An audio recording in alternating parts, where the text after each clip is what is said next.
The men and women of Raqqa being slaughtered silently are real journalistic heroes. They work in secret and under constant threat, reporting on the depredations of ISIS in their home city.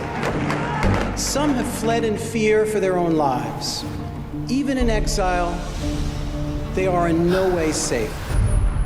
The website Raqqa is Being Slaughtered Silently publishes first-hand accounts of the war crimes of ISIS in often horrific detail. City of Ghosts, a new documentary by Academy Award-nominated documentarian Matthew Heineman, tells the story of the citizen journalists who risk their lives to show the world the atrocities committed by the Islamic State of Iraq and Syria.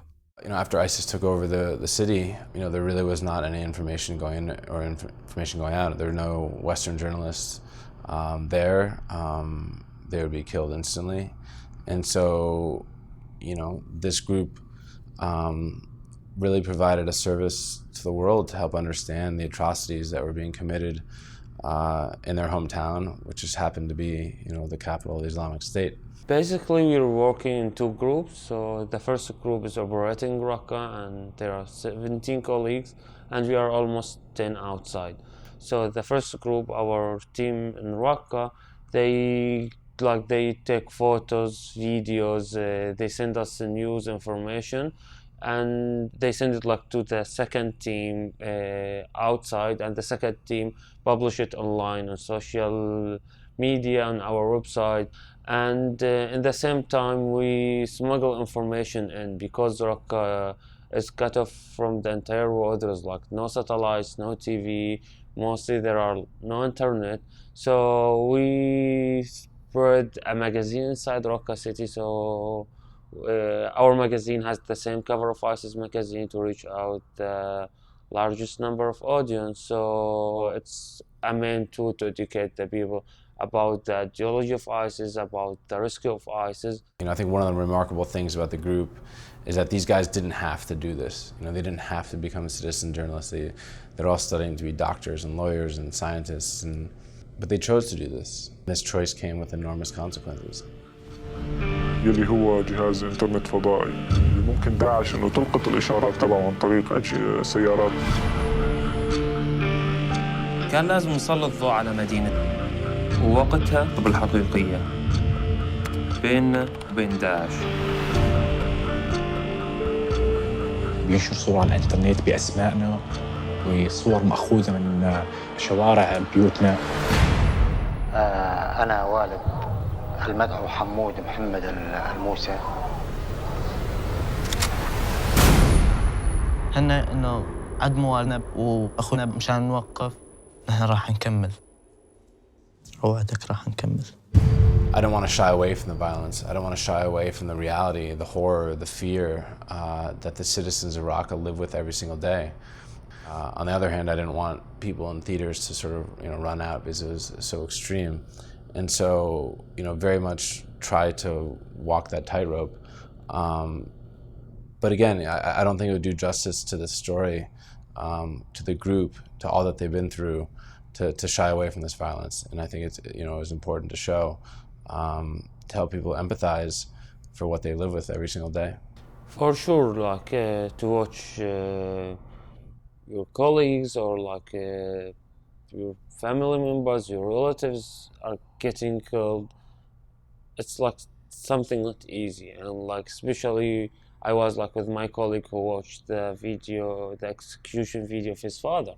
So I don't know how he's feeling now, and he keep watching this video. But when I asked him, he said that watching this video gave him more power to complete the war. So it was a hard thing, but watching these videos or the video of our colleagues, our family members, it gives us more power to complete our works.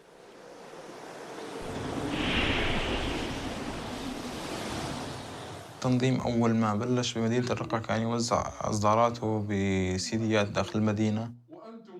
كان فيديوهات فاشلة جدا جدا جدا، لحد إنه كنا نفكر بموبايلات عم يصوروها.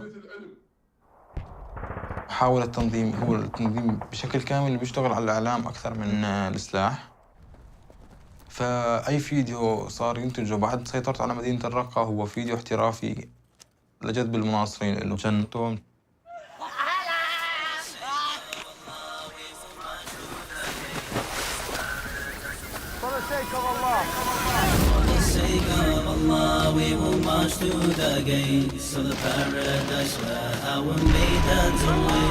ولكن يا أحبتي في الله، رغم ذلك كله ما زالت الدولة بحاجة ماسة إلى أولئك الرجال الذين يملكون القدرة الإعلامية في إيصال المعلومات الحقيقية إلى الناس.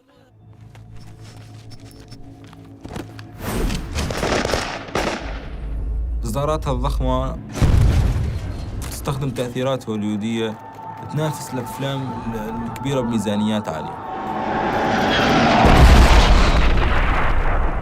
I can't compare our group with ISIS. ISIS is like the media officer, like in Deir ez-Zor as an example, is getting like $100,055 monthly to do their work. And we're running out of funds. So they have all the equipment to shoot their videos.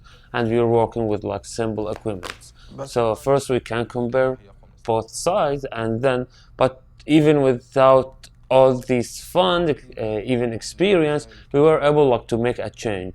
So, and that's the reason why ISIS started to target us specifically. You know, in this world of sort of fake news and where truth seems to be malleable, I think there's no more important story to tell than the story of people fighting for the truth, people seeking the truth, people risking their lives to expose the truth. And you know, that's one of the biggest motivations for me to make this film, was to highlight the incredible work that Aziz and his colleagues are doing. To some degree, this film is an homage to journalism, an homage to citizen journalism, an homage to fighting for the truth. وين على الدنيا بالحرب.